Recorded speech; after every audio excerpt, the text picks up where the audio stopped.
All right, do I have this right? Testing 1, 2. This is Roll for Bull. I believe we are live. Let me see if we have the Enchanted Valley music. I love the Enchanted Valley music. Yes, here we go. Um, okay, so we are Roll for Bull. Hello, everybody. Um, this is our little D&D group. These are our friendly, beautiful faces. We meet every Monday night for different stories. Right now, we are running through Odyssey of the Dragon Lord. It is a Greek epic inspired by all Greek mythology and epic tales therein. I try and do a summary every week. It is hard to summarize this week because there have been some things. Hello, Tammy's mom. Okay, how do we summarize this in a way that covers everything but gets straight to the point? Give me a second. Shit happened and morality is gray. Seems legit. Okay, I'm going to try and summarize. You guys tell me if you don't think I did a good job summarizing this, because this is my attempt to condense a lot more than we've done before. These four are the heroes of prophecy. The Titans, there are Titans and gods. The Titans are nearing a point where the oath of peace will expire, and the Titans will be allowed to destroy the traveling races, humanoids, elves, dwarves, etc., that have visited this continent. They cannot wait. These four heroes have been destined to fight them and push back. As they are questing to push back against that, they learned that Sidon, one of the Titans, used his magic of storms to take over the city of Mitros, the biggest humanoid city in Thylia. He has been holding storms over it, cruelly making it almost unlivable. The heroes were called by the wise King Acastus, who put it on them to make the decision as to how to remove Sidon.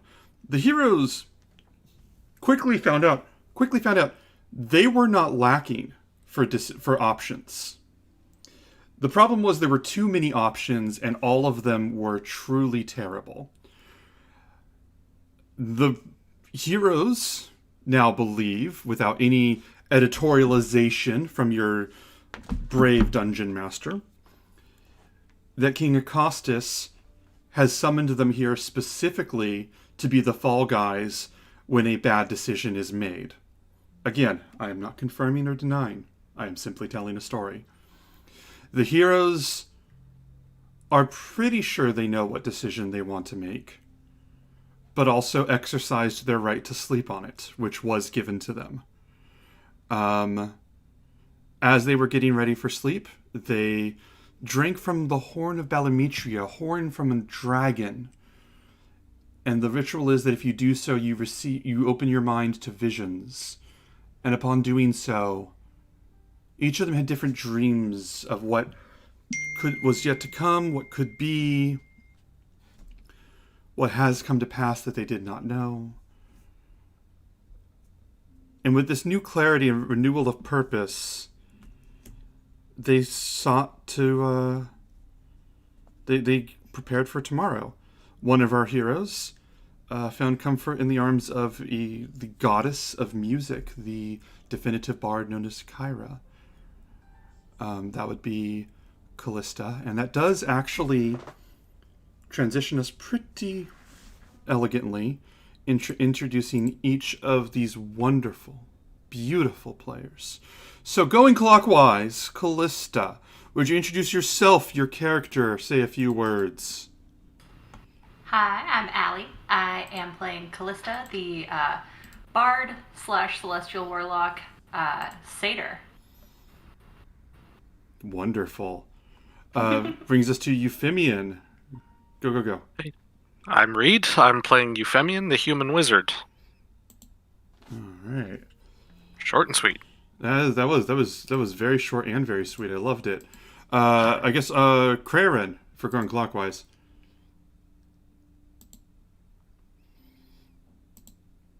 You're muted. You are so muted. Oh yeah, no, I was muted, and then a message came up, and I didn't know what was happening. You're Okay. a little loud. You're a little loud. Okay, I'll be a little quiet. How's that? that a little Uh, better? that's lovely. That'd be Okay. a first. All right. Yeah. Yeah, so anyways, I am Craren, a wood elf monk. Uh, that's pretty much it. Oh, there's so much to you. Um, and let me see. That brings us to Kiki, Kiana. Would you mind introducing yourself? All right, I'm Tammy, the demigod Triton barbarian named Kiki to her friends, Kiana still to her father that she's not quite sure how to accept because she's just recently found out he was her father. So we'll see how that ends up. Absolutely wonderful. I have questions about that too, but we are going to focus on the now.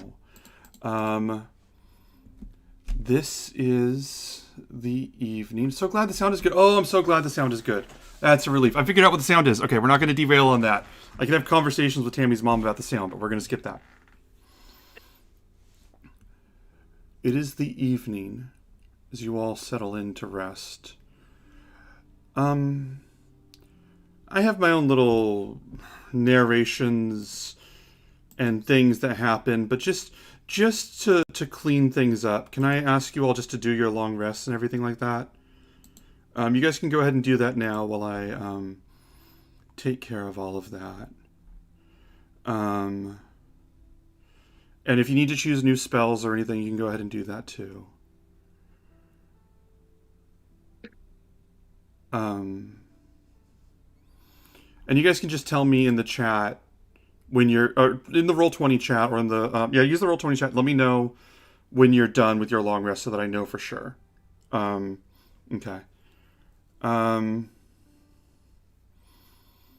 Okay. Okay, you're all set? All right. Because it was a fairly restful evening to begin for most of you. I would say that there have been restless dreams along the journey sometimes, been unusual moments, nightmares and wanderings, and some of these have been your own minds processing the goals and weight of your burden, and some of these have been very much other things interfering. And I would say in the empty streets of Mitros, maybe many years ago, or maybe many years from now, sometime outside of the now, under the purple moonlight, Euphemian, you are in the middle of this marketplace. People are walking back and forth, purchasing, haggling.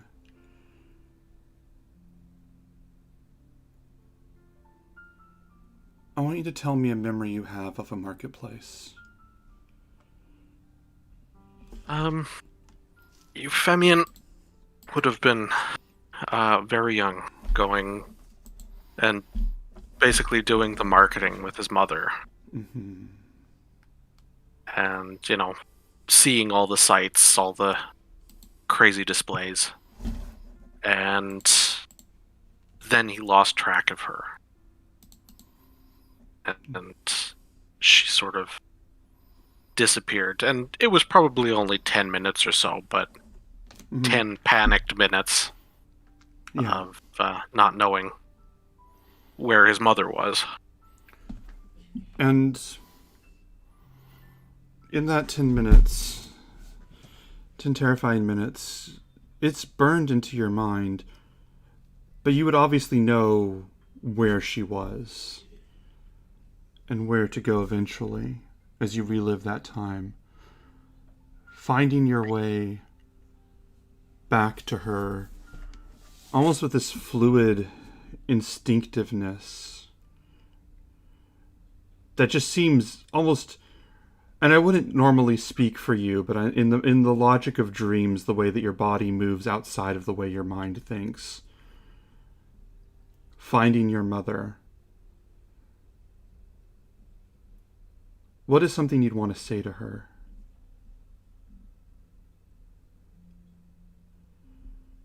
I missed you.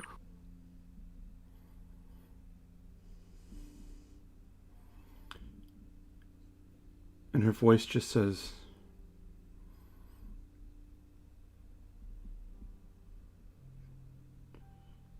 how does that show?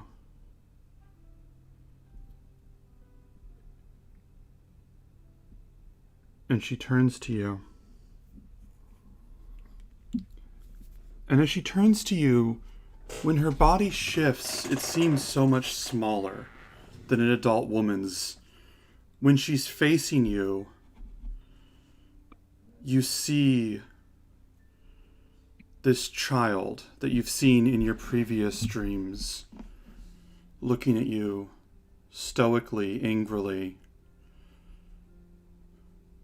with just a trickle of blood running down from the top of his head, over just off center, and he looks at you almost defiantly, up at you in your eyes. Give it back.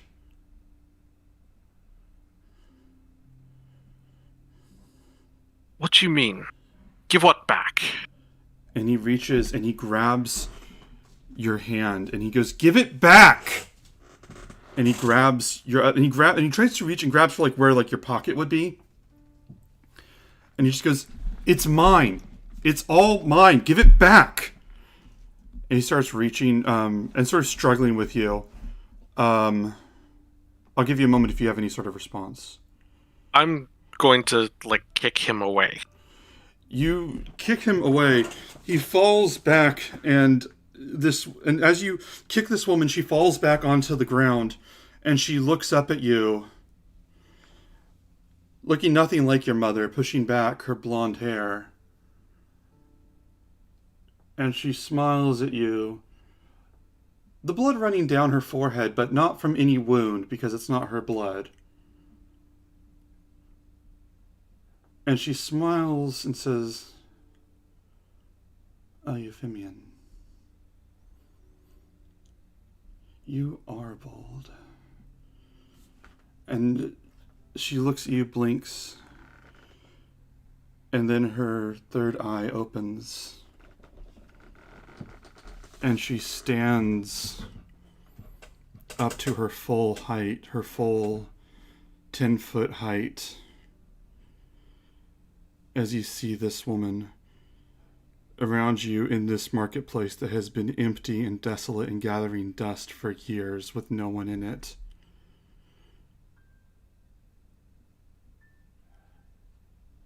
And I'm sorry, do you think that this is some kind of joke?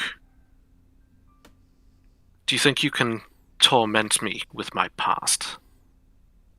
You think I can go through and say, "Give it back"?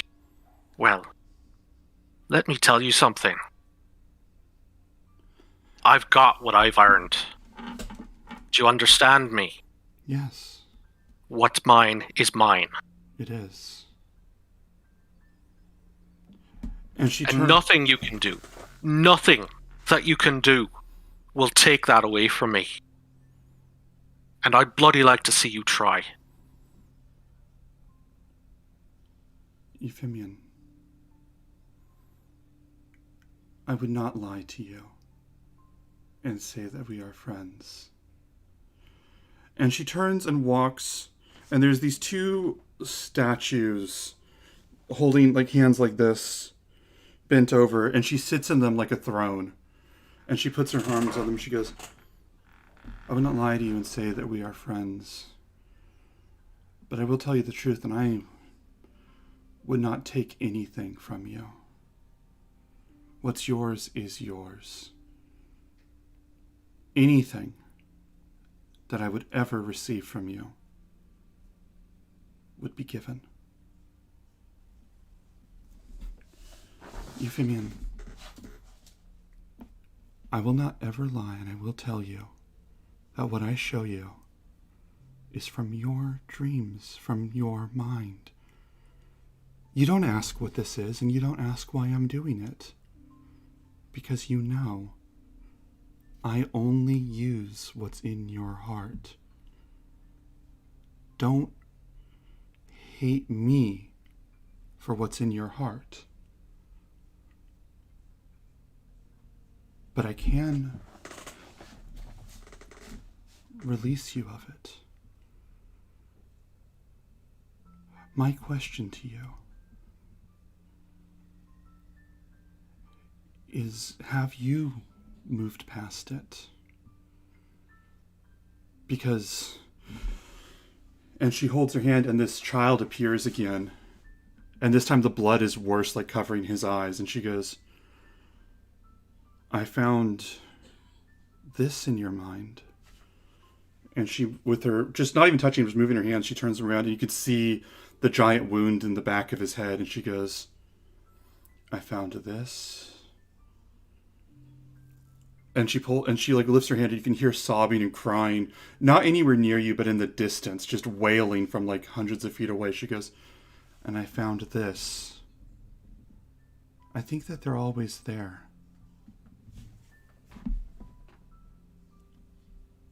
Euphemian, I fight for what I want this continent to be. I want it to be a place where people can embrace their true nature without shame. You carry so much shame. I think that's where you're wrong. I remember that. And that tells me what I'm better than. That child, that boy, should have been my friend. I brought him. He brought me up to be his friend. And he never showed me nothing but the heartless cruelty. The most deepest, senseless menace that anybody ever had. And that boy is dead, and he deserves to be dead. And everything that I am now is what I am because I'm better than that. because you won. And I'll tell you this. Yes? If you're fighting for what you want this world to be, so the bloody hell am I. And I'm going to tell you this right now. And she makes everything disappear, except for, like, she's still sitting on the throne. That if you try to challenge me, I'll show you something completely different. And it's going to be something that you don't like. Oh. I have no doubt you'll show me something completely different, but I have every doubt that it'll be something that I don't like. Now, my question to you. And as she lifts up her hand, this fog, this purple fog appears, and almost as if rising from the ground. You would think it would be from a panel from the ground, except that you know that you can see there is no such thing there. You see on chain leashes, shackled to the ground, like the collar and the cuffs, you see an elf, a satyr, and a triton lifted. And with the exception that the three of you are very well and duly bound there, I will give you permission to do what you would roleplay your characters as you wish. And you... Yeah, and she says... She just continues as if not even acknowledging that you three were brought into this. And she says, "No, Euphemion, anyone who knew the truth of who you were would have every right and justification for throwing you down a well for 1,000 years. One of the heroes of the Oracle. Are you so bold now that you would risk everything that the Oracle believes in and letting down your friends in order to be that liability? Because if you believe in this enough to not be that risk, it is me who can speak to the fates. And I can tell them, I can whisper in their ear to choose another."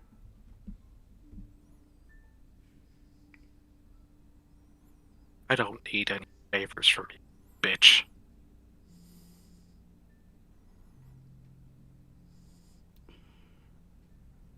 Kramerman, did you hear that your friend has chosen to endanger all of you? I trust him, and I'm struggling against all of these. Kiana, If you're a bitch, then that's what you are. you never cease to make me laugh. And thank you for that. Truly. And she moves her hand like this over from where she is, like literally like 100 feet away, which when she does, you feel like warmth across your cheek. I push it away and try to give her the finger in the shackles. Yeah, you do. You successfully. And she Okay. says, "Kiana, you are endangered by your friends. You have sacrificed a lot and you will continue to. These are your allies." All part of the plan, bitch. I'll spit.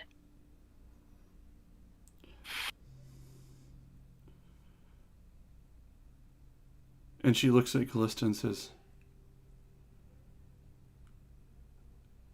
"Your dreams. Do you trust Euphemion? Do you trust these people? Would you follow him right now? You know what lays in people's hearts and the stories that they can tell."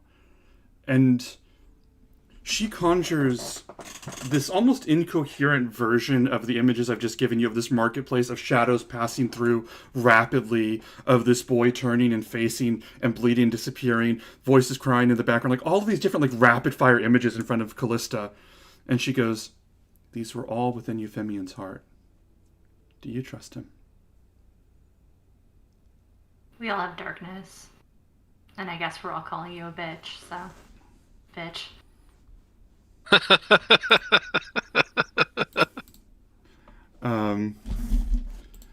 Wonderful. And what was it? And as she's sitting there, what was it? As she's sitting there on these two statues forming a throne, let me think.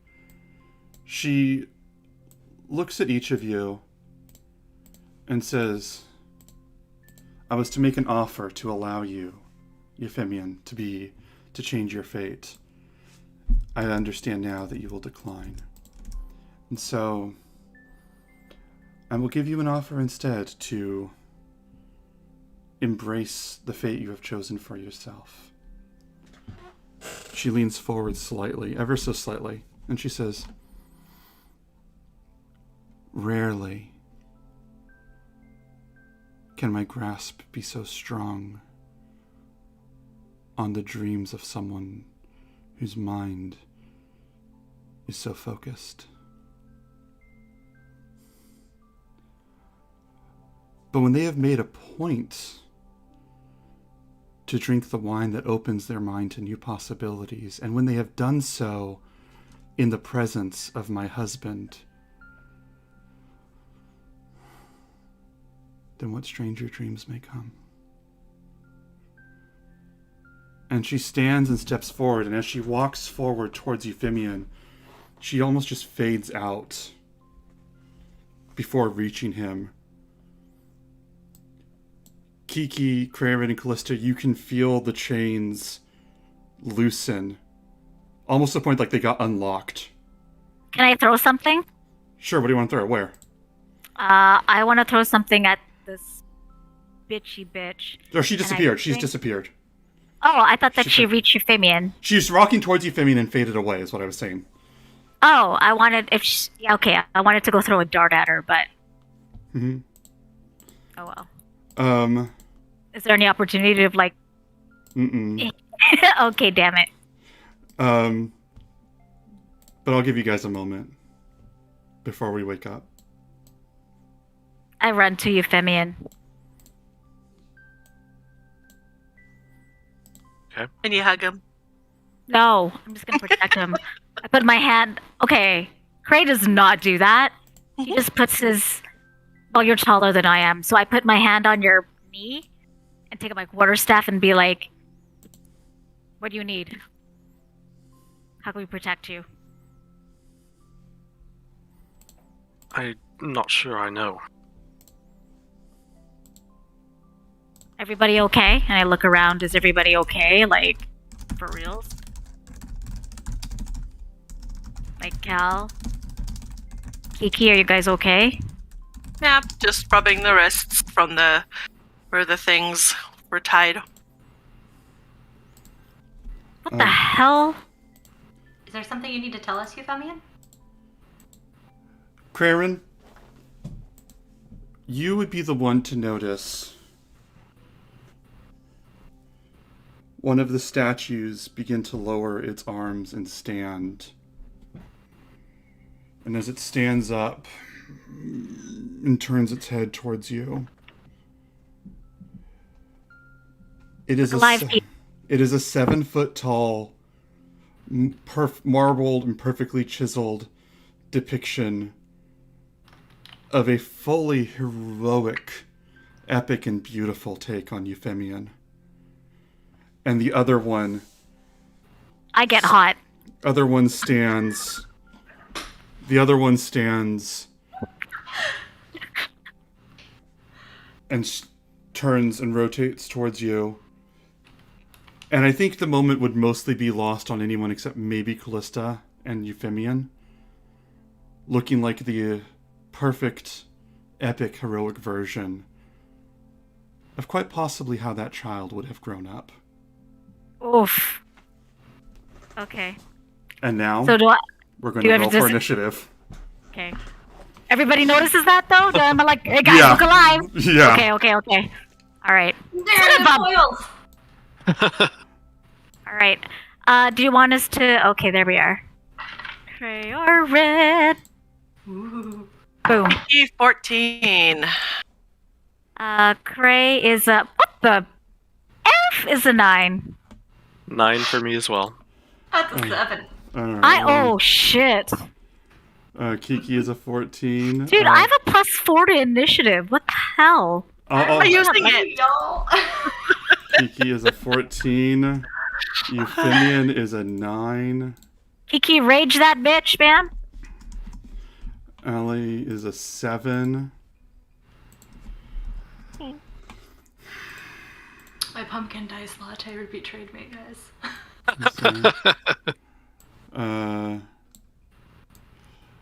If I don't have any more good rolls in like the next 3 rolls, I'm starting to roll dice, and I have my thingy ready to go.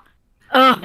I never trust the machine. I know that it's probably algorithmically like better, but No, you know what? It just Of feels course like he's it a 20. picks. I feel like it picks and chooses who will be like really shitty rolls. Is what I think. What we can see think- on our map here, Ben, we do see the life bar at the top. I'm okay with the life bar as long as you don't see the numbers. Oh, okay, that's right. Okay, gotcha. we have No Kyrie numbers. Oh man! guys. Oh, there's a loincloth over everything. I thought there was, some bow chicka wow wow. I don't want to Not on Twitch. smack. I don't Well- want to smack Well, a they can't sexy see the map. Euphemian.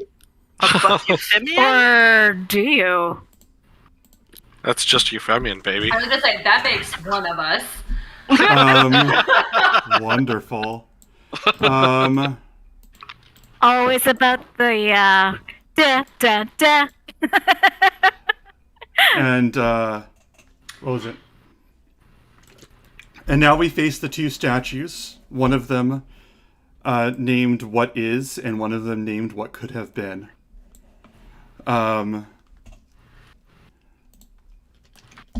What is action. So, Reed, I liked your suggestion. I decided to take it in a different direction.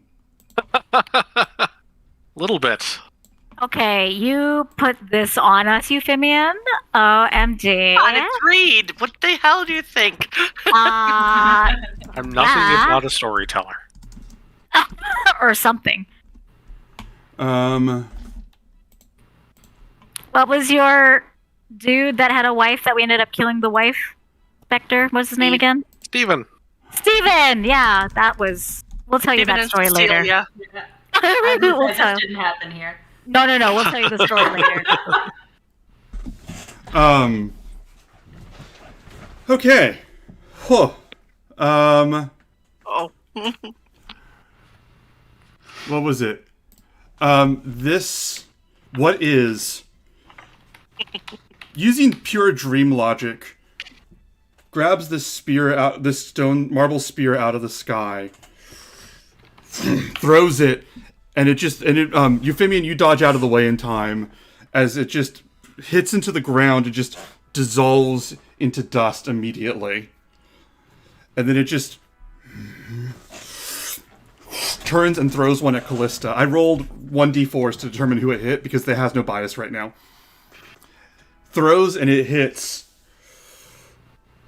As it hits Callista dead in the center of the chest, knocking her back. And it looks at you, its mouth not moving, no pupils in its marble eyes, and it just turns its head and just says, I have claimed my fate. And you take 16 bludgeoning damage. It rolled a critical hit. Ow! Oh, reaction! Out the gate. Epic verse. That's awesome! Fuck. Take notes.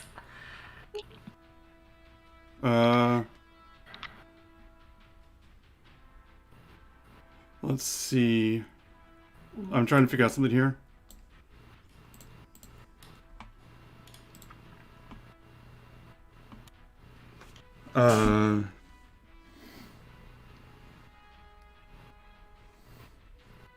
Okay.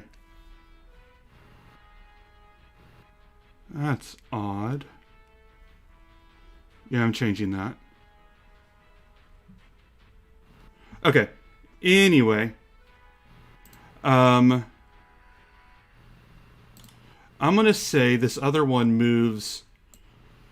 What could have been moves to the left around the shrine, where the place where this conversation is taking place. Sorry, I have to phrase it better for the viewers. I'm gonna roll for them as well to determine who they hit. Okay, I'm gonna roll their attacks. Okay.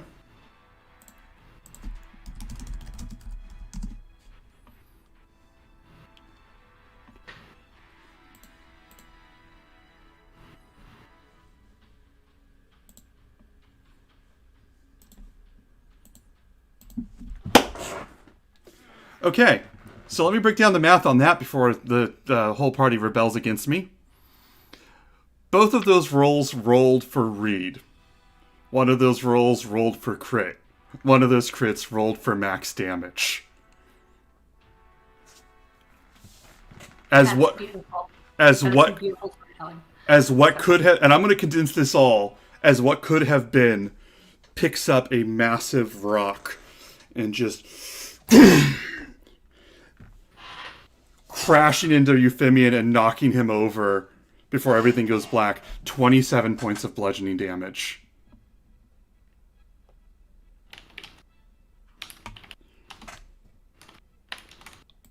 I will continue to use the same mechanics for their attacks, but they will continue to have dream logic behind how the attacks appear aesthetically.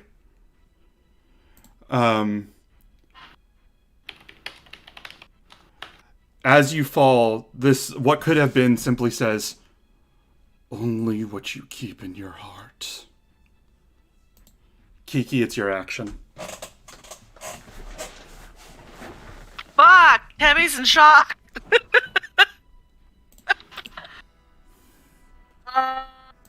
So you said that was the one. What could have been is the one that threw the rock at Euphemian. Mm-hmm. Am I okay to get in distance, like to get within distance to him from where I am? Let me see. What's your movement speed? For 30.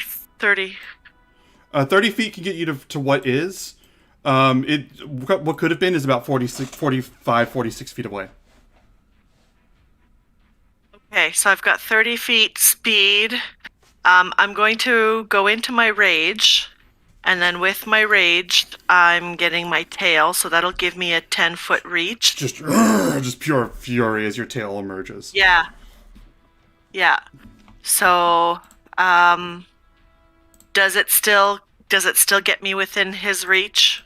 What was it? Or get him within my reach with, so technically I'm 30 feet away, but with my tail I got an extra 10 feet. Okay, so let me think. So that's 30 feet. So you need to be 40 feet. No, because I said it'd be about 45, 46 feet away. You know what, though? Because I kind of just threw you guys on the map when the fight started, I'll fudge it 5 feet for you. I can do that. Okay. I'm willing, as a favor to someone I adore muchly, I am willing to put you exactly 10 feet away from him with this so that you can do that move. Okay. Because then, yeah, I'm gonna go ahead and take a fucking swing at him with my tail. Mm-hmm.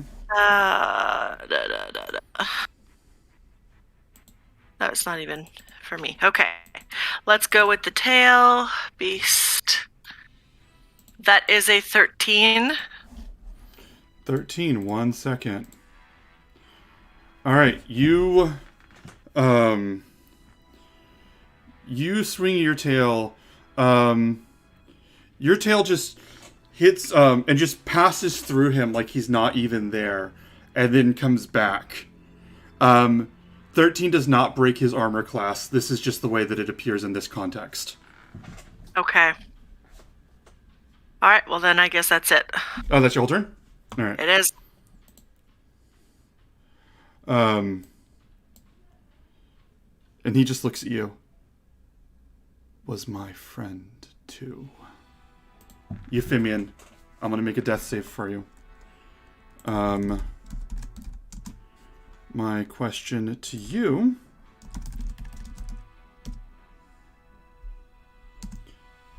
If you could talk to that person, what would you say to them? Just in one sentence.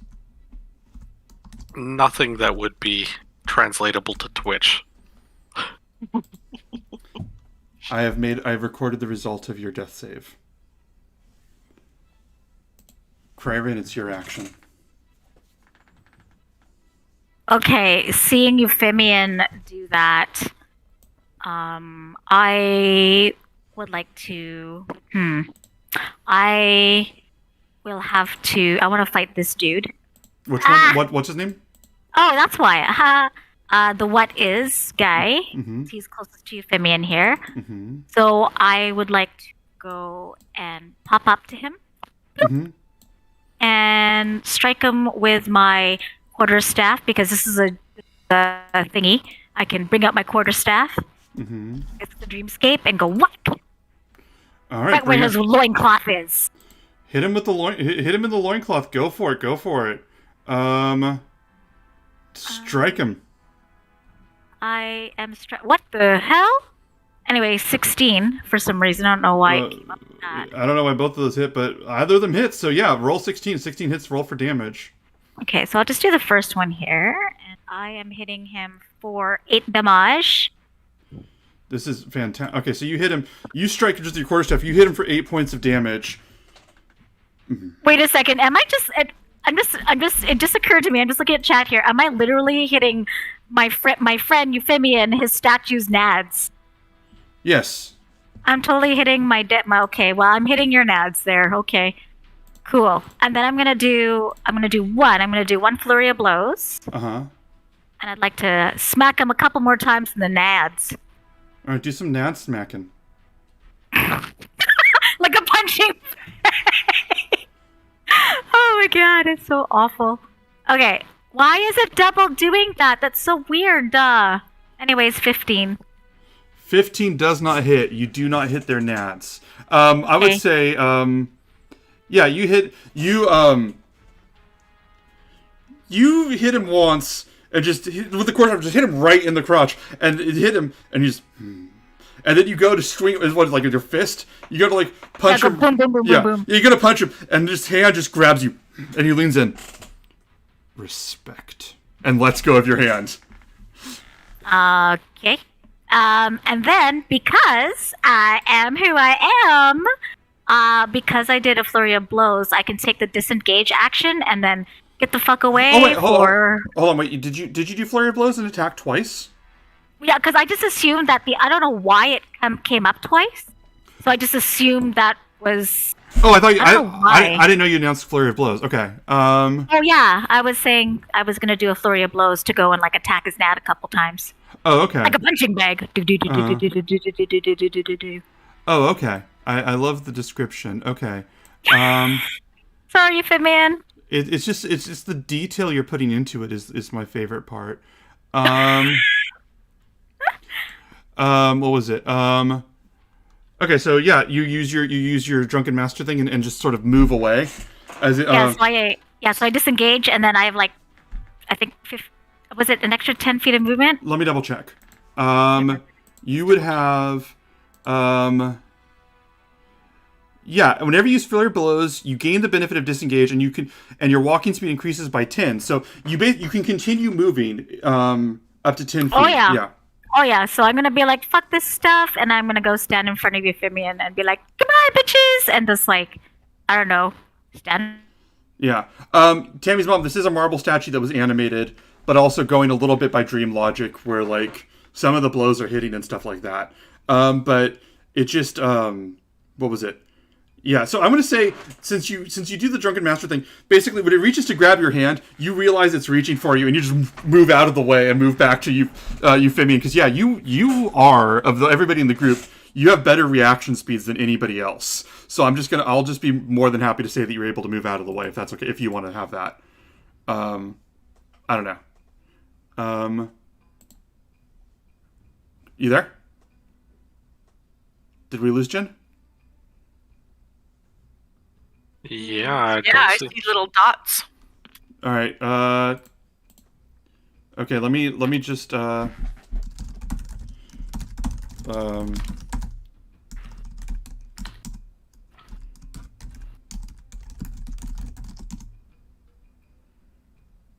Okay. Yeah. Jin, I really thought that I had given Jin a huge moral dilemma of some kind, and then she was thinking about it.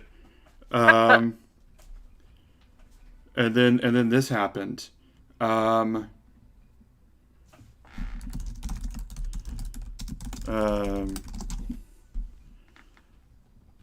Okay. I guess while we're waiting for Jin, yeah, we can't hear you either. Okay, I think I'm back. Okay. Okay, yeah, you're good. You're good now. Okay, so you moved out of the way. It was great. Anyway, now that the fight is over and you guys won, I cannot believe Callista ripped their head off. It was incredible. Oh, great. Yeah. Great. Anyway, Oh boy. so yeah, I'm no, a strong plan, smart, y'all. so no, I was gonna say, yeah, what I was saying was basically I wanted to retcon it because of your fighting style, that you just sort of weaved out of the way of the what is trying to grab you. Whenever, Yeah. So yeah, you move back. Callista, it's your action now. So do we have everything that we own? Sure. Okay. Dream then logic. Yeah, sure. Bonus action, I'm going to use one of my dice. Hold, please. Actions, limited use. I'm going to use one of my healing light dice, D6, since he's within 60 feet of me, to heal Euphemian. So let's pick a good one. Mm-hmm. 5! Wonderful. So and you then, so, go ahead. No. So yeah, you just so what ability was that again? Oh, that's my healing light. So it's part of the warlock Okay, is it a bonus action or is it a bonus action. bonus action? Okay, so yeah, you just shine, you just reach over and shine light, and you can almost feel Kyra's warmth for a moment, Euphemia, as you wake up. And you have 5 hit points. But it is, you know who did that, though. And yeah, you have 5 hit points and you're back. Callista, have the rest of your action. All right, and then I'm gonna give this a shot. I would like to shoot what is with my short bow of cupidity. Okay, that is a hell of an idea. Are you gonna, okay, first of all, do the attack. Okay. Oh, it's a crit! Boom! Okay, roll for damage before we do anything else. Roll for damage. Sorry, that's a total of 26. Okay, sorry, I just had to be excited about So that. it'll be 2d6 plus 5. I think it's 2d. Oh, 2d6. I thought it was 4s, guys. Okay, I'm sorry. Here we go. 2d6 plus 5. All right, 11 total. All right, so you shoot and hit this thing for 11 points. This arrow just pierces and sinks into the soft flesh of the marble that is this thing within the dreamscape. Are you going to try to force it to... Okay, would you please clarify for the class what you're doing? Okay, I would like it to make a wisdom save, DC 14, to hopefully fail and become charmed by me for an hour. Okay. This thing is based on Euphemian. Seems like that should be a disadvantage. Also, I crit. Oh, we lost Jen again. Does that do anything? Let's wait for Jen to get back for a second. All right. Jin's there. Okay, so this happens. Euphemian, can I ask you something? For reals? You're muted. I'm having... Yeah, sorry, had problems getting it unmuted. Sorry. So, you mentioned the disadvantage. What would Euphemian's reaction be if Callista hit on him? Just out of nowhere. Oh. If you were just there and Callista just suddenly was very, hey, my place. Surprised, but into it. I see. Because that happens, and the statue just sort of turns and tilts and looks and tilts its head at Callista like it's trying to understand why she would even try. Like, what? And then it tilts its head back and sort of resumes battle position.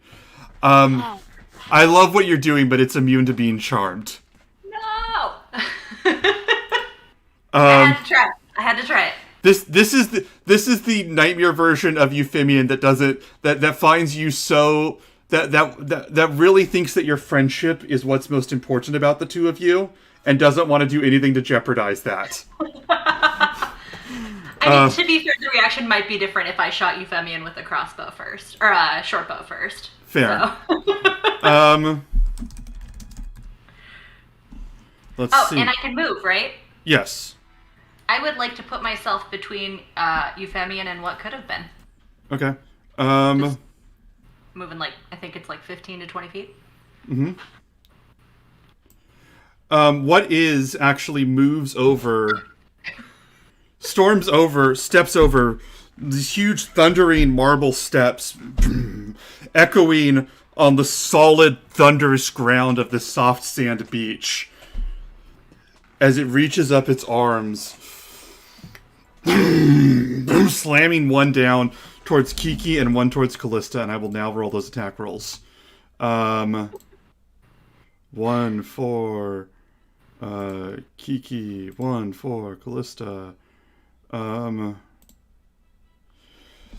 Kiki slams onto you, hits you. You do not block. You are not able to successfully block it, but the good news is you are Kiki, demigoddess, in a furious rage, and there is so much shit that you do not give. So even when it rolls maximum damage, you still only take 5 HP of bludgeoning. It smashes onto you.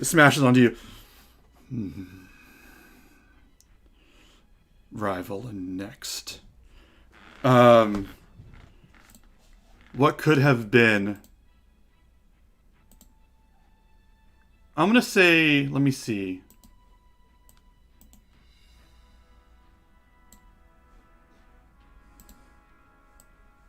Okay, I don't want to regret this, but does that mean he missed me?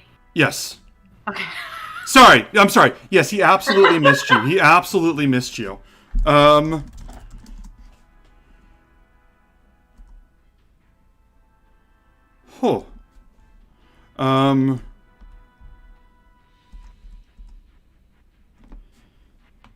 Yeah, I'm gonna say this. What could have been comes over, circles around, and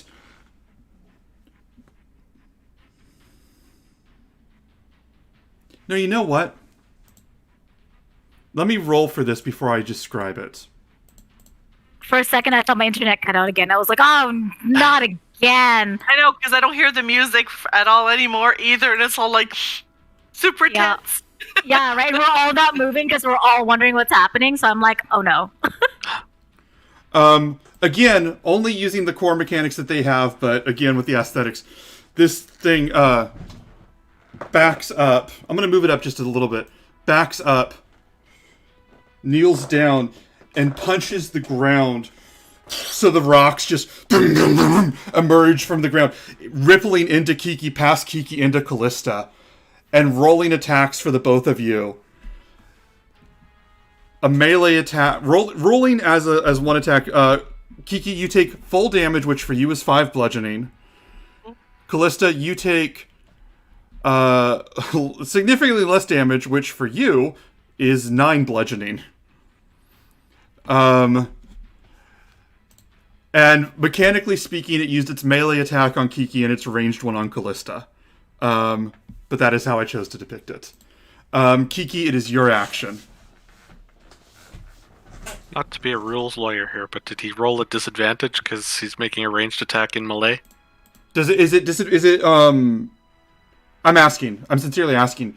Is it at disadvantage if he's using ranged at the one that's not in melee range? Yeah, so long as there's a creature within melee range. Ranged Attacks. Good note. Thank you. I re-rolled and he still hit, but thank you. Absolutely fair to point out. Absolutely fair to point out. Thank you for asking. Kiki, it's your action. Okay. I'm gonna look that up to double check. I've run like 90 campaigns and I can't believe I have to double check that. So I'm gonna really make sure I drive it home. Kiki, go. Yeah, I'm gonna go for what could have been the long-named one, the jerk. And I'm gonna whip out Pythor's hammer. I'm gonna go right up to him and I'm gonna freaking swing it if I can, like Thor, like the flourish that Thor would do, and see if I can whack him. And that's a 21 to hit. All right. Yeah, I love that. Roll for damage on that. That's gonna be 13 plus 2 for my rage. So 15 damage. And if it makes a difference, it is magical. You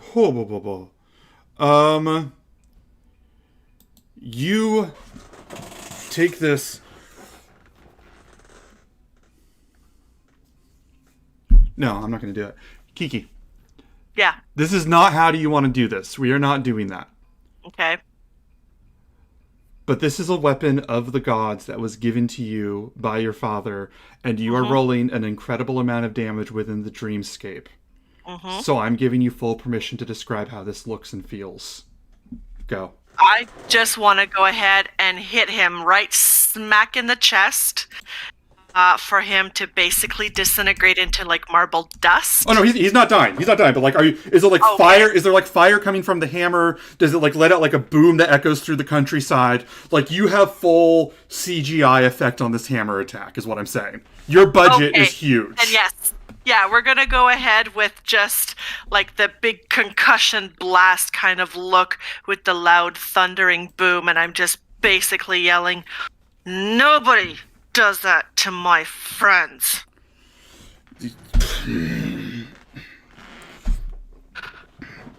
Just staggered and trying to just stabilize itself for a moment. No retorts from it or anything like that in that moment. And I believe you have a bonus action if you want one. Where's my page? I don't think a bonus action gives me anything that I can use. It's just my rage. Yeah, I got nothing. You can't do an attack on your bonus action with your tail or something? Oh, right. That's fascinating. I thought your tail was a bonus action. All right. Nope. The claw one technically gives me the extra claw, but not the tail. All right. Euphemian. Full disclosure, Euphemian. On my last turn, I've been rolling randomly to decide who these dream statues hit. And last turn, I rolled that both of them hit you, and I was like, okay, no one's having fun if I do that. So I rolled a second time, and I just stuck by the second result. I didn't stack it, but I was like, okay, I don't like rigging dice, but Euphemian should be allowed to play in his own story. So, anyway, it's your turn. These statues really freaking hate me. Yeah. Alright.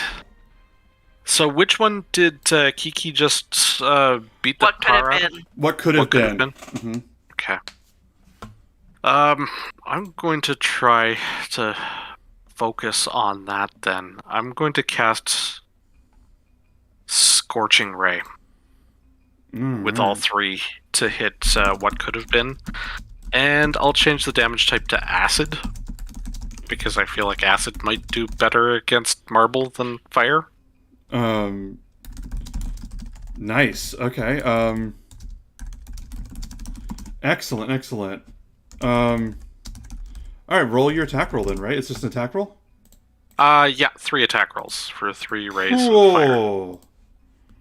Go for it. It's a 14, Let's go through all three of you.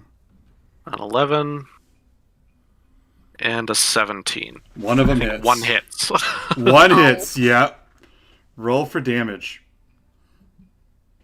Alright, that's 10 damage. 10 is not bad, though. You said acid? Yes. Where are you aiming? Center mass, right in the body, chest. Yeah, so you hit it right in the chest as just scorch, and just this acid begins to burn through his chest, and just you can see a hole form on the other side.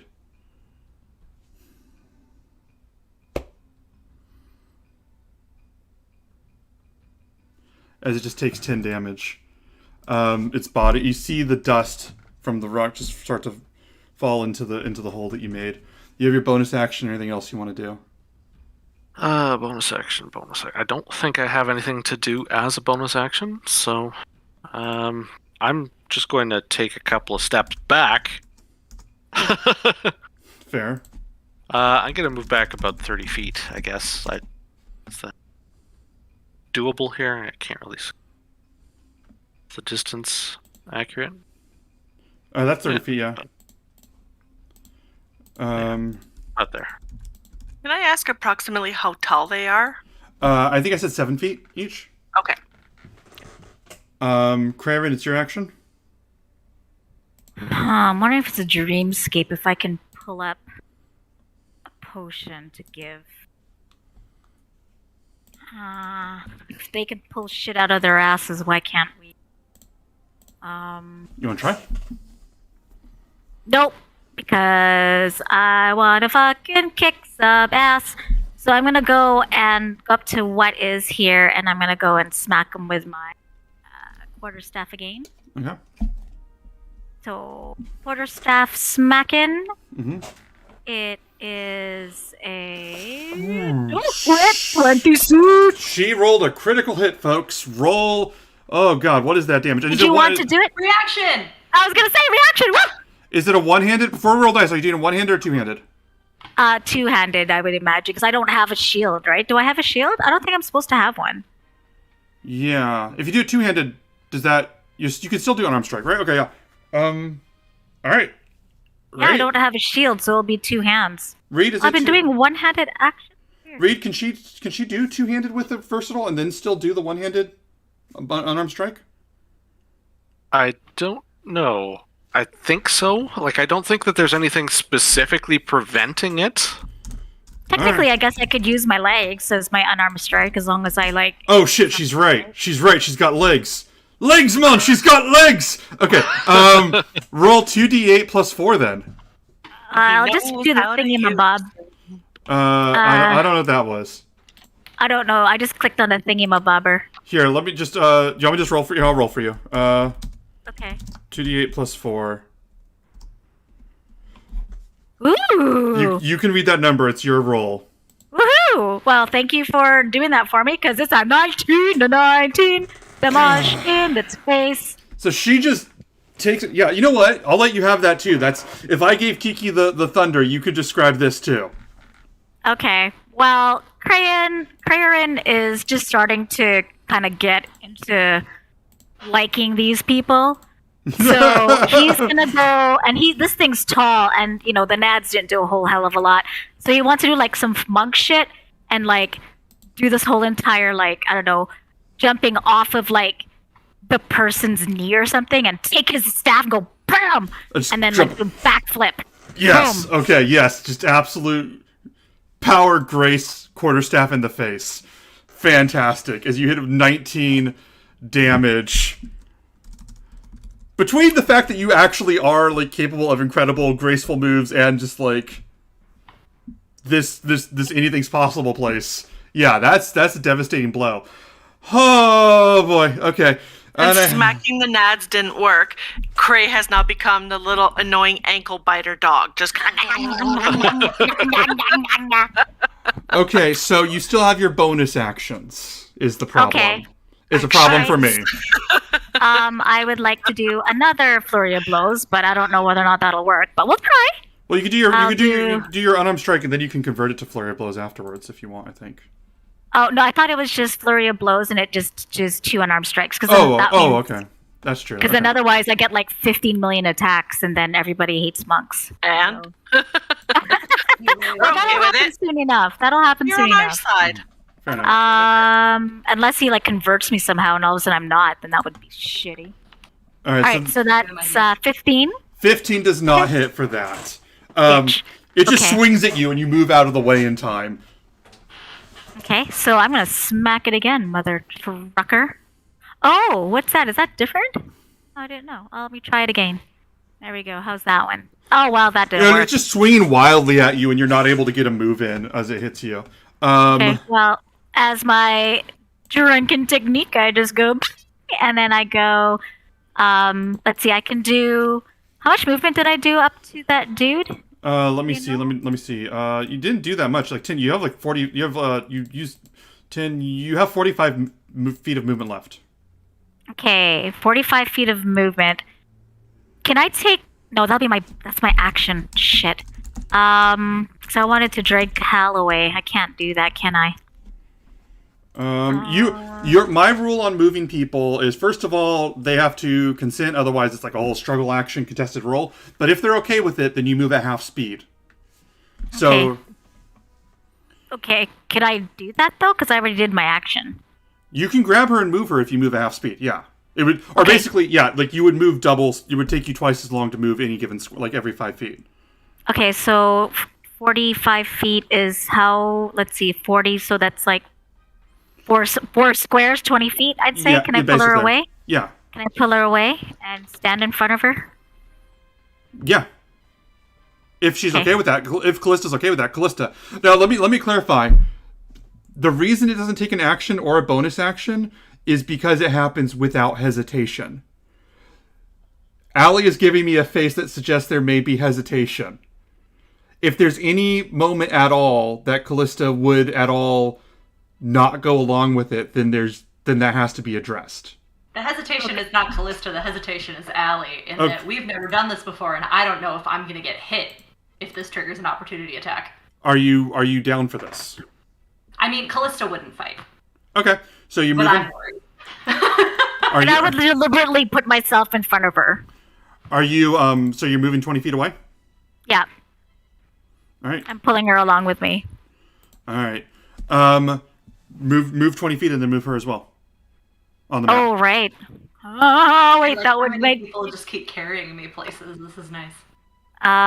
20 feet away. Oh my god, I hope this works. I hope it doesn't hit you. I'm sorry, honey. I'm trying to pull you away. Sure, that's You're fine. I have a plan as long as I'm up, but. Oh, I know. Does that work? As you're Shit. running away from the statue, you're moving, you're getting distance, but also you're still there. The way that distance works in these types of situations, as it swings right next to you. And as you brace and open your eyes, it is also 20 feet away from you where it just was. As it rolled, get your quill ready, a natural 1. I already used it on Cray's crit. Oh, Y'all, that would have been so much if I more. could have done one for every crit, I would have had five verses now. This is an epic fight. Okay, Callista, we're gonna do your attack and then we're gonna go to the break. Okay. Because then that'll be double Quite a round. hard attack. I'm not attacking anything. We'll take your turn. So first up, I'm gonna look over my shoulder at Euphemian, and I'm just gonna say, Euphemian, you better stay up and stay with us. And I'm gonna do another healing light bonus action. So that's another D6. Mm-hmm. Oh, it's a 6. When she heals you, I mentioned before that you felt Kyra watching you when that happened.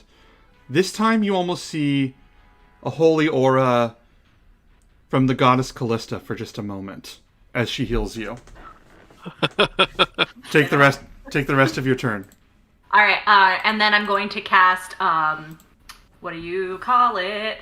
I don't You know. know what? Now that I'm a little bit further, no, I'm not going to do it. I'm not going to get tempted by being farther away to attack. I'm instead going to do what I was going to do and cast mirror image on myself.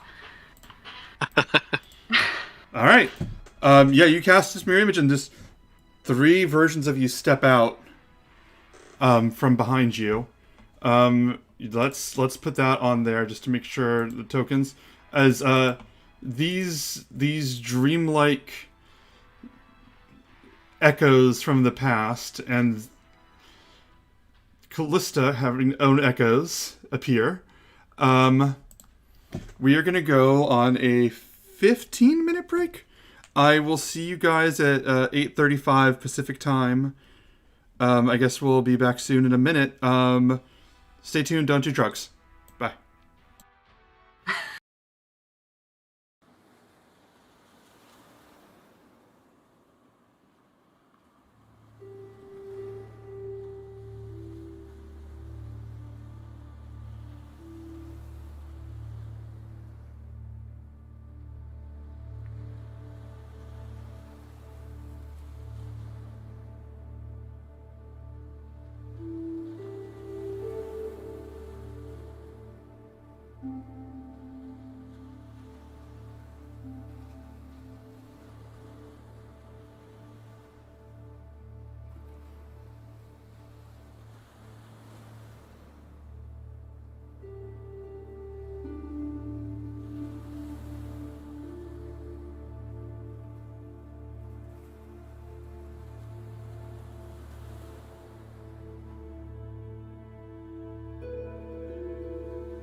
2.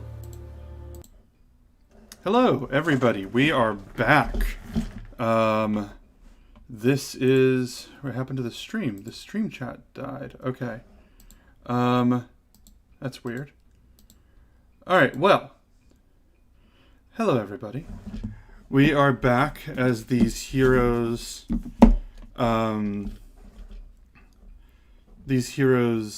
battle two statues, one in tribute to what is, one in tribute to what could have been.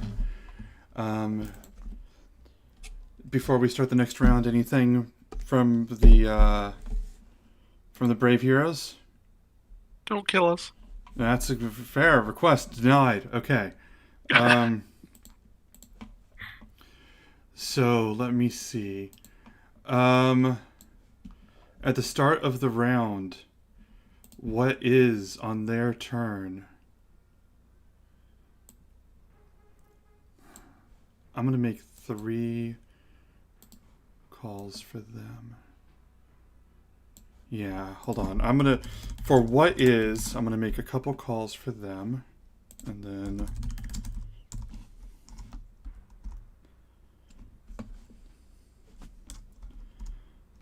Thanks for all leaving me here to be their punching bag now. What is turns and looks towards Euphemian and begins to stride towards Euphemian before... I'm going to say before he looks like he's going to throw a spear or something, but then he stands still, reaches out, and shoots almost a scorching ray, but of pure stones. Like, just like it looks like the scorching ray you just threw, but it's just rocks just flying towards you. As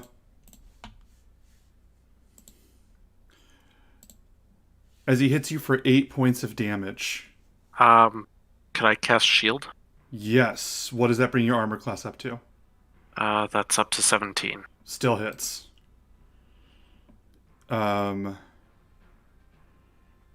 Where I am and where he was, because I have my tail reach of 10. Do it. Opportunity attack. Okay. Shit. Where's my thing for my tail? Actions. That is a 23. I think 23 hits, so go for that. Okay, 8, so plus 2 of my rage, so 10. Yeah, you hit him for 10. You notice he's starting to, like, this thing is starting to, this statue of pure marble is beginning to bleed as it marches towards him. I'm going to say it turns and it almost like unfurling its hand, flings these rocks at Callista as it just goes, false, and throws them at you. Callista, I would say you're able to move out of the way in time, though. Unless, did you have something in mind? Yeah, because it did not roll high enough to break your armor class. As it rolls, throws to hit you. Did it hit me? Yes, that one hit you. Oh, that one did 8 points of bludgeoning damage. Yeah. Real quick question. Was it within one of my armor class? No. Okay, cool. Just because my duplicates have a lower armor class than me, so if I rolled and it hit... Oh, does your... Instead. that's only fires off if I hit you? It says, each time a creature targets you, determine whether it's targeting you or your duplicate. Oh, okay. But their AC is 13, so if it wasn't a 13, it wouldn't have hit them either. Okay, perfect. Then there we go. Can you roll a 1d20 anyway? Duplicate. So yeah, it would throw, and it's just false. And I would say like one of the false Callistas would just move out of the way, and it just turns. Sort of considers that. The irony is not lost. That's brilliant. Let me see. I'm gonna for what could have been. Those of you that in the audience can't see, but what could have been was within range of 3 people. So I'm gonna roll to see who it hits. One of y'all's having a bad day.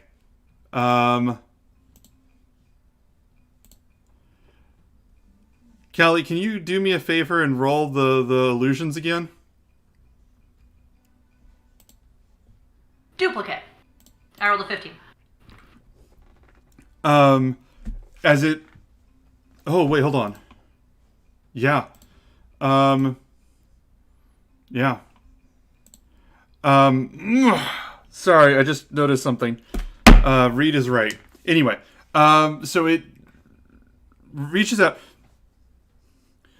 throws a rock right at this duplicate and passes through the duplicate completely and breaks on the other side. And then you just hear echoing from this face with unmoving mouth. Trickery. This did not break the duplicate as it rolled a 1. Yes! Does that still find Reaction! Yes. Let me see. And then what was it? This the other one would pick up another rock. This other one would just swing its arm out towards Kiki as well. Kiki. Yeah. Kiki, can I narrate for you and say you block this thing? Fucking right. Normally, like a 7-foot marble statue made of a literal monument to someone's sins, I would be kind of hard to block. But like in the dream world, you're just like. Like rage demigod, a demigod of rage is just like no, like if that's okay for me to interject, and that does transition smoothly into being your turn.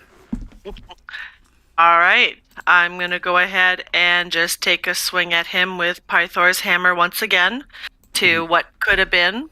Mm-hmm. And that is a 17. 17 hits. Roll for damage. 9 plus 2, so 11 damage.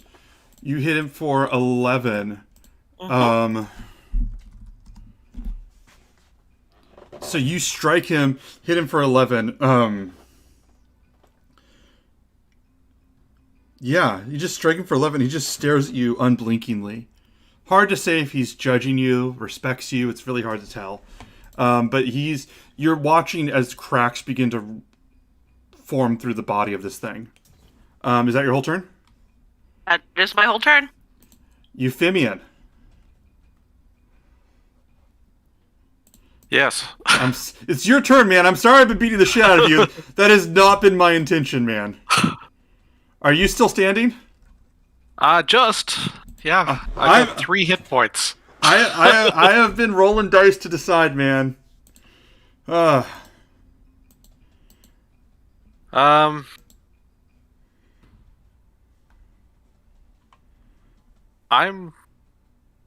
going to stand up. I'm going to look what is clear in the eye. And I'm going to say, when I was young, I killed a boy. I was the child of a slave. And a slave myself. The child was my slave master's son. He was a cruel boy. And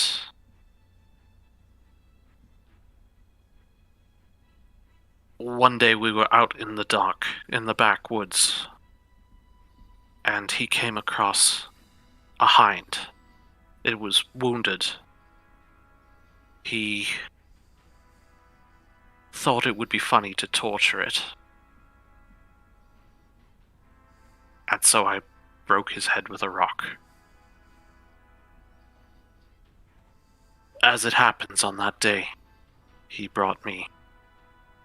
He was to be sent off to the academy. So I took his clothes. I dumped him in a lake, his body, and I took his place. My real name is Cleon.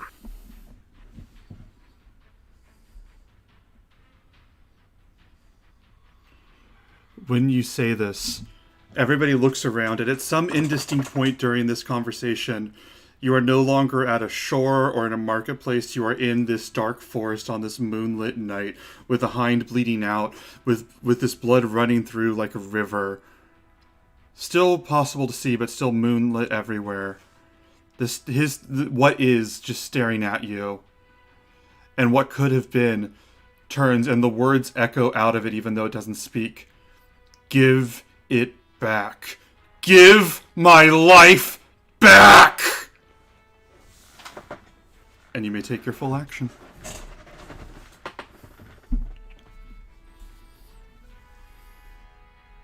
I'm going to cast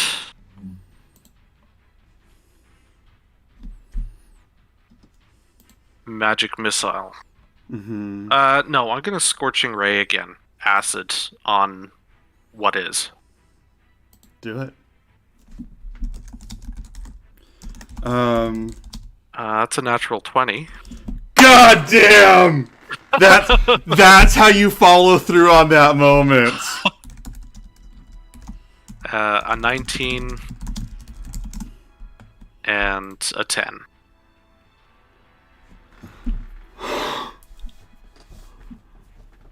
$29 points of damage.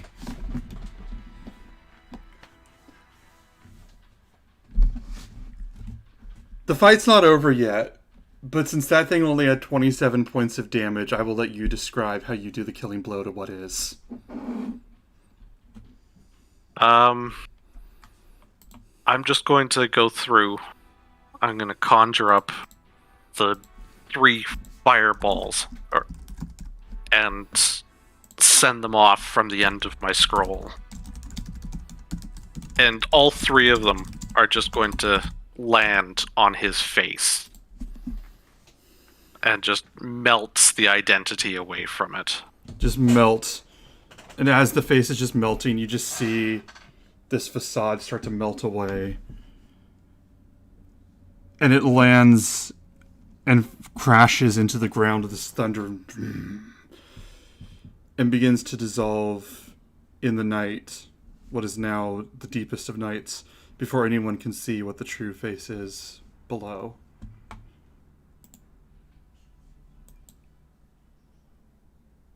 Is there anything else you'd like to do? I'm going to sort of collapse. I'm just going to drop to the ground. Drop prone. Yeah, no kidding. Craren, it's your action. So I'm assuming we all heard this. Yeah. I'm not passing any judgment. I know what I've done. I'm gonna just, knowing that Calista should be okay.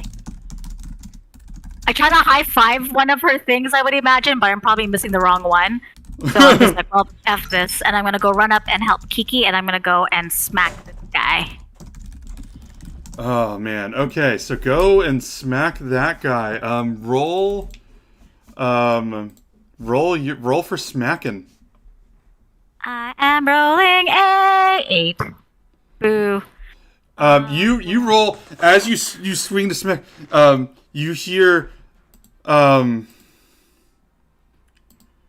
You hear what could have been say, "It was my future. It was my story."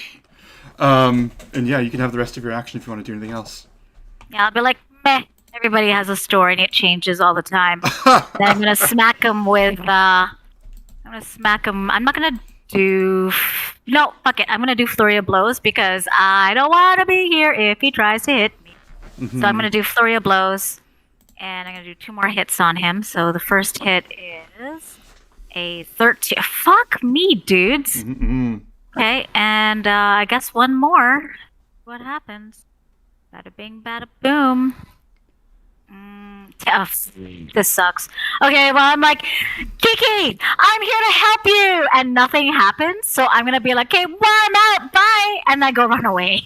It's just blocking you. You see the statue moving with incredible speed, and just actually like for the first time, not just swinging, but actually just blocking your blows. And as you move out of the way, and his face that's always been stoic and unmoving just contorted with rage as it pulls back Sorry, its own. Kiki, I tried, and I run away. Actually, no, I won't run away that far. I'll go try to be in front of Callista. No, she has things that she needs to do. I'm gonna try making my way over to Euphemian. I love the true fury of the sins of Euphemian's past have been revealed, and Kiki's and Crayer's like, I'ma go now. I just like moonwalk out of there. Callista, it's your action. Just Homer Simpson into the bushes. Yeah.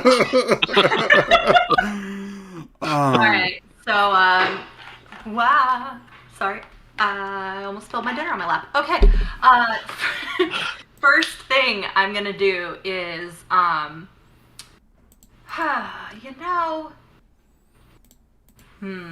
Okay, I would like to give Kiki some Bardic. Okay, what are you gonna say? I'm gonna just say, Kiki, take him out, and I will write you the best verse. Even though this is Euphemian's story. And I like look over my shoulder at Euphemian, who's like on the ground. And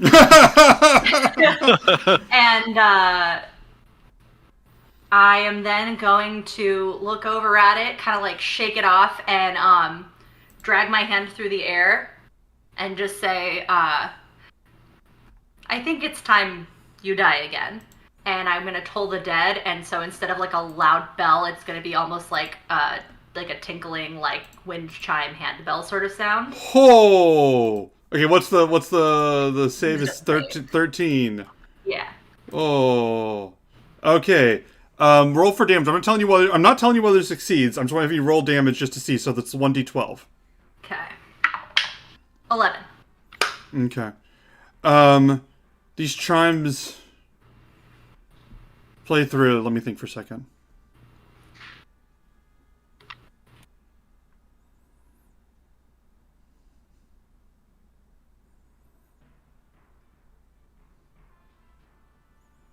So, as the bells ring through, I'm trying to think of how I want to phrase this.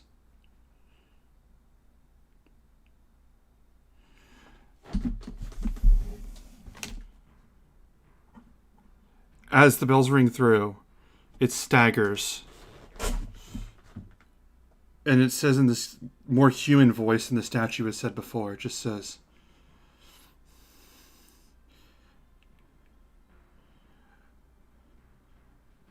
who I am was never my clothes or my name, and you were never steal the greatness of my birthright. You fraud.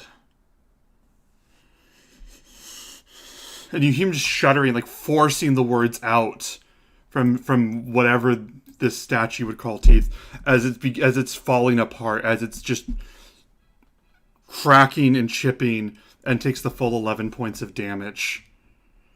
Let me see.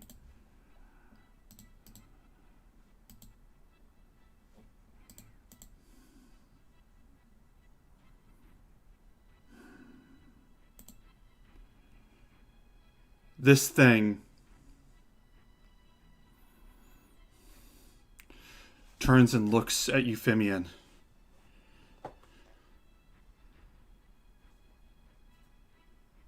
I'm going to bring you down one last time. and this statue just thunders towards him with incredible speed. Moves past you, giving Kiki an opportunity attack if you want one. You're muted.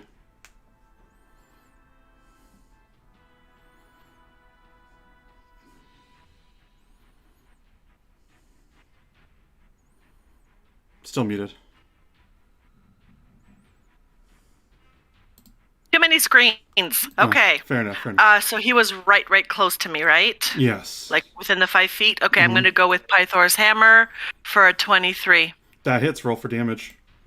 13 plus 2 for Rage, 15. 1-5. 15. As you hit him, and he stumbles, lands into the ground. This isn't yours! As he gets up and he stands up, runs towards Euphemian, runs past Callista. Do you have a reaction? And if so, do you want to use an attack of opportunity? I have a reaction. I'm gonna hold it. Runs past Euphemian. Crane, do you want to take an attack of an opportunity? Oh, 100%. I'll take my opportunity attack if I can. All right, let's try. Bam. 21 hits. Roll for damage. All right. Two-handed, hey? So 12. As you hit him, for 12. Crashes.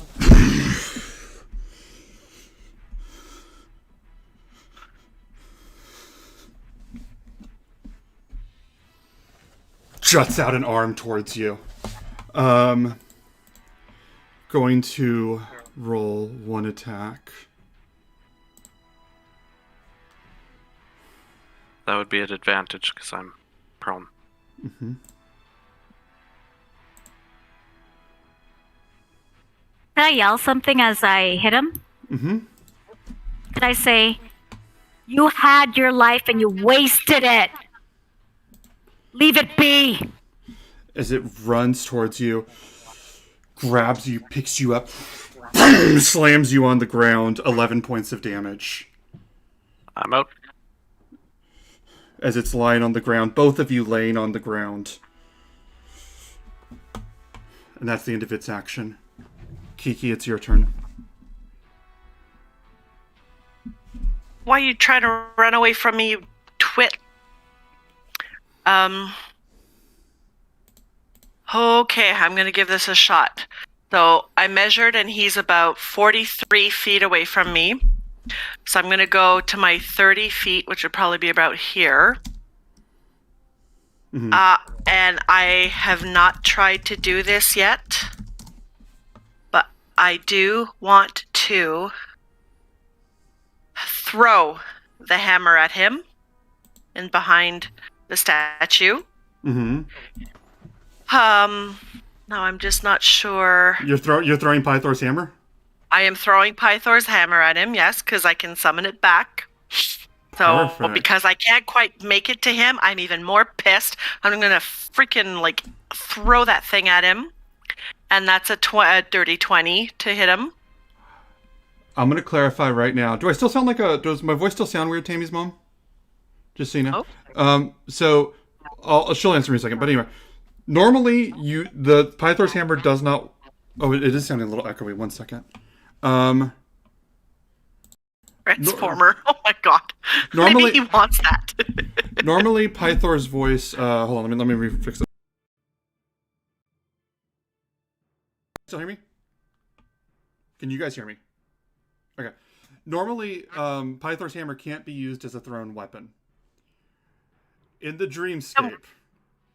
I was going to say, because I can summon it back to my hand, so I would Yeah. assumed that it would be automatically able to do that. Yeah, it doesn't have any thrown weapon stats, sadly. Oh, But, okay. But I'll tell you what. When this thing has one hit left and you're in the dreamscape, I'm gonna let you throw the goddamn hammer. So Then, yeah. So without rolling for damage, Kiana, how would you like to do this? I just want to follow Euphemian's example and throw it and aim it at its head. Okay, that's wonderful. The rage of the gods through the head, motherfucker. Mm-hmm. It says I'm low in volume. I don't know why it's saying that. Okay, so you throw this. You throw this hammer. This yeah, my voice is sounding weird. Okay, so this statue's slammed Euphemian onto the ground, and then lean and sort of like pulling himself up, and then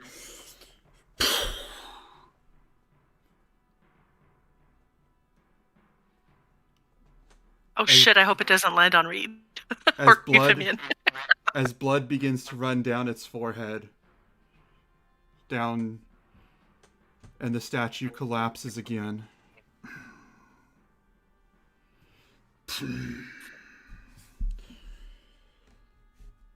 The crows and birds flying, leaving the trees in the forest where you are now.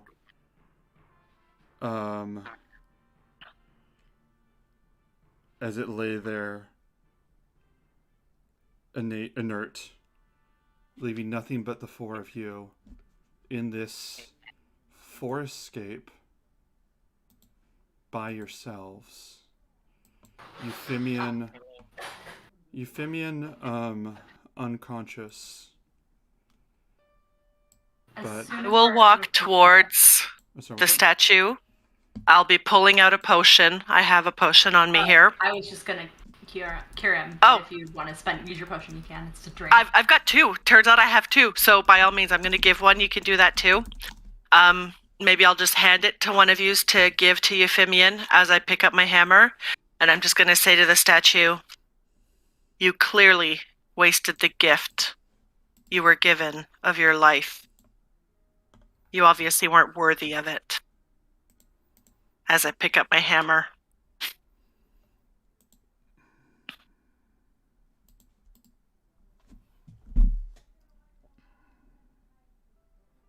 Does anyone say? Yeah, we all run to Euphemian. Yeah, I wanted to cure wounds, but if we're giving him a potion, I'm not gonna bother because there's no threat.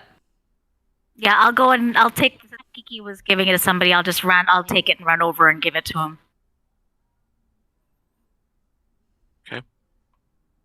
Who rolls I don't for know. that?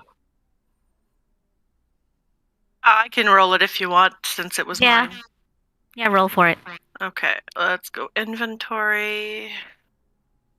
Potion. And... there it is.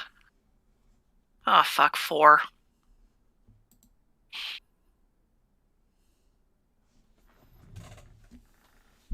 So we got 4 from me. Okay. With 4, you pour the potion down his throat. As it does, Euphemian, you feel the life moving back into you as you wake up. Become aware of the room around you, of the area around you, that forest that you were in that one day. Although it is night now. It was not back at that moment. And the statue of Euphemian laying there, and your friends tending to you. You guys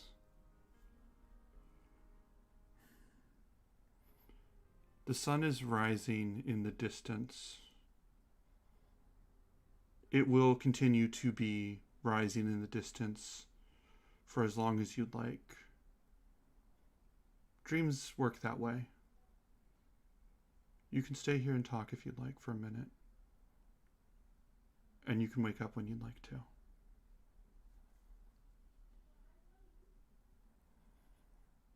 How do you feel, Euphemian?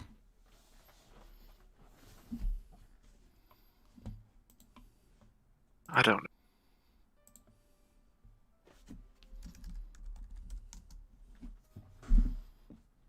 It's something that's been a secret as long as I can remember it.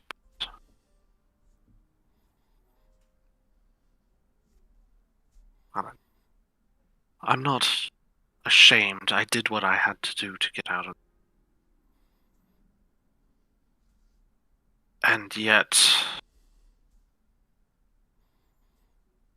I can't help but wonder if there were a better way.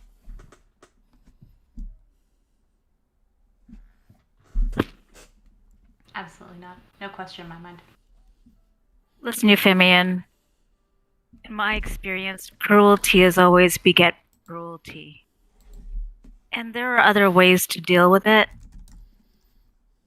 But sometimes, especially in the heat of the moment, you gotta save life. And that's what you did to get rid of this influence.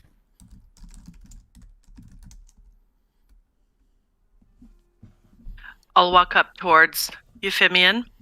I'll reach out my hand to help him get up. And then I'll say, if there was a better way, well, it wasn't available to you at that time, so you did what you had to do. Was Euphemian his name, or is this... His name What was did- Euphemia. Should we call you your name? I don't know if it's my name anymore, quite honestly. At this point, Euphemian is the person that I've made for myself. Well, in that case, you may have taken his life, but you've also given his name a life. Because you're a good person. We know that.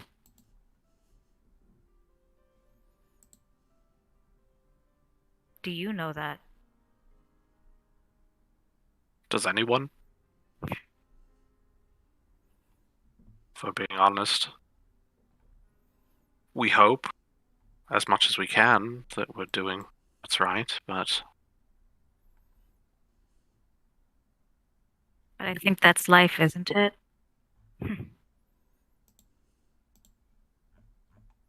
sometimes it's just survival.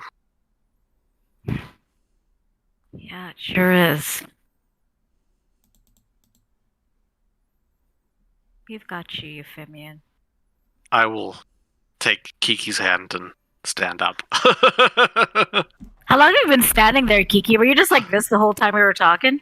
Well, just now, yeah, since I said I'm going to extend his hand and say, well, I had assumed I was taking your hand and getting up, but since you needed a direct statement. yeah. I don't know about you all, but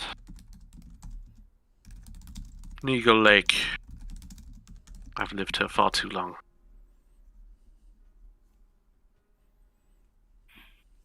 Did you want to lay him to rest in a sense? His statue He's is here. already gone.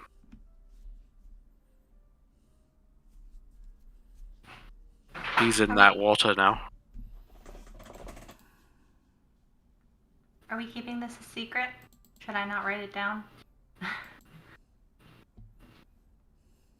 The account is out there. Before we left, before the curse, I gave Kyra a letter that held the account. At this point, perhaps we'll keep it between us for the moment. When time comes to make a full accounting, the dirty laundry can be aired then. Okay, so like as you're saying this, I like conjure the quill you gave me, and I'm just like writing while you're talking, and I just like put it away.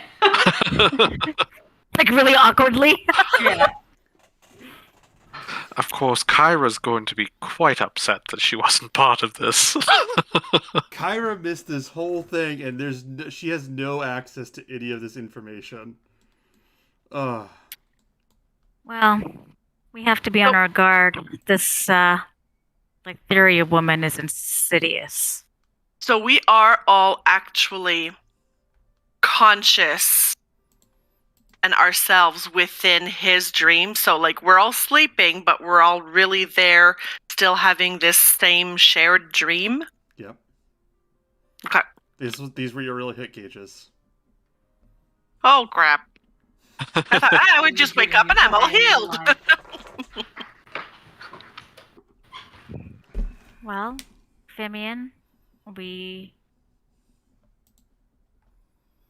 take your lead in this. This is your story, your chapter. Well, I don't know about you all, but I'm ready to wake up. I'm bushed. Yeah. Agreed.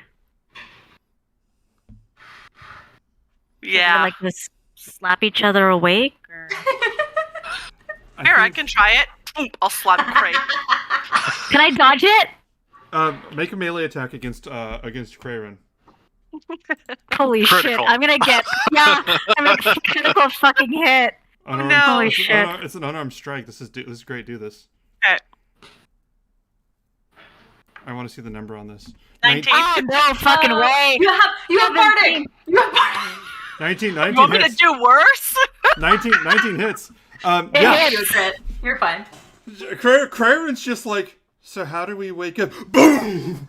Demigod. Ow! I didn't mean to The do it that three hard. hallucinatory Callistas hold up 10s. It's just 5 points of damage. Awesome.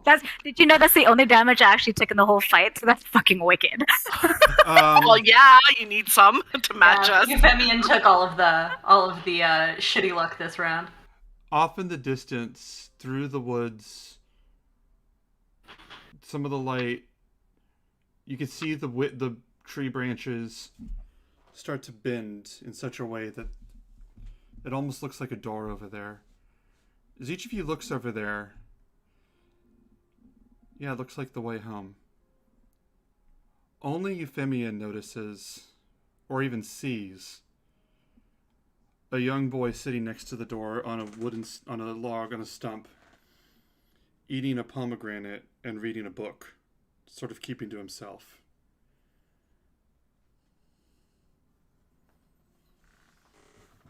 That does seem to be the door with the warm light of tomorrow morning. I'm gonna head towards it. After hitting Cray and kind of went like this, I'll kind of straighten up Cray and just walk towards the exit with us. Come on, stop fooling around. Let's go. Pull his tail. Hey! My tail. Her tail. Yeah. Or whatever. I pull your fishy tail, okay?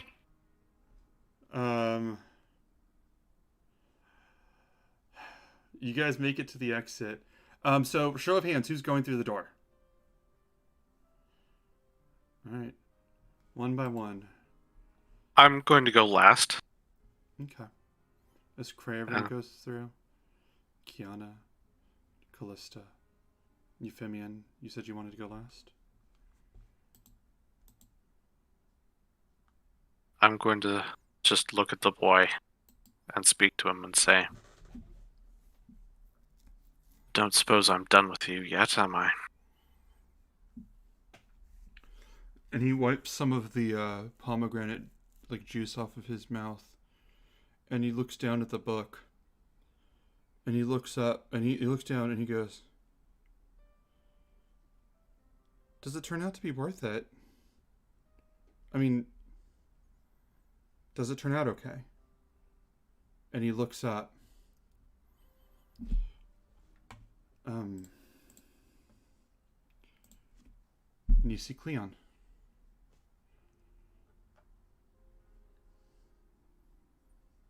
Things turn out okay? Better than they might have otherwise.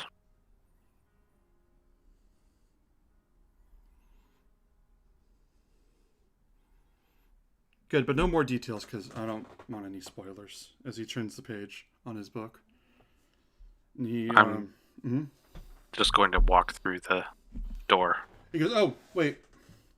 He gets up and he goes, "I gotta finish this," but and he sort of underhand tosses this pomegranate towards you. I'll catch it. "I'm full. You gotta share." Anyway, and he just walks down the road.